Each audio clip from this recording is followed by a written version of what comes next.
C'est la deuxième affaire du genre à Oberhofen-sur-Moder. Hier soir, une mère de famille a donc succombé après un coup de couteau porté par son mari. Sa fille de 20 ans était présente lors du drame. Elle a tenu à témoigner pour que cessent les violentes faites aux femmes. Anne-Laure Marie, Marie-Christine Lang. Stella a 20 ans, elle est encore sous le choc. Sa mère est morte cette nuit dans ses bras, tuée à coups de couteau par son mari, avec lequel elle était en instance de divorce, dans la maison qu'ils partageaient toujours, située ici, à Oberhofen. Ça fait 3 à 4 ans qu'ils sont ensemble. 3 à 4 ans qu'elle est rouée de coups, qu'elle n'a jamais voulu parler, par peur pour elle et pour le défendre. On voit où ça mène aujourd'hui. Il est 23h quand sa maman Sylvia, 40 ans, l'appelle à l'aide.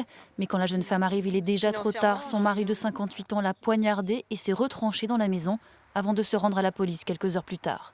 Dans la ville, c'est le choc, d'autant que c'est le deuxième féminicide en peu de temps.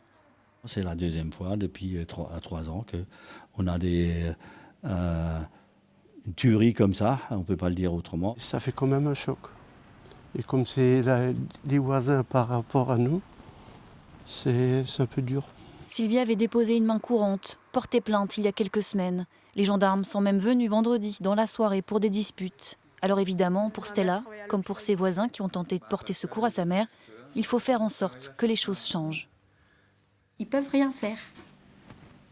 C'est ça qu'il faudrait peut-être changer, quoi. C'est un vrai sentiment d'impuissance. Il faudrait peut-être arriver à protéger les personnes avant qu'un drame arrive. Ça arrive trop souvent et beaucoup de femmes n'en parlent pas. Beaucoup se font taper, voire tuer. Ça reste des histoires vraiment très sourdes. Personne ne le sait. C'est effacé dans l'humanité et il faut que ça se sache.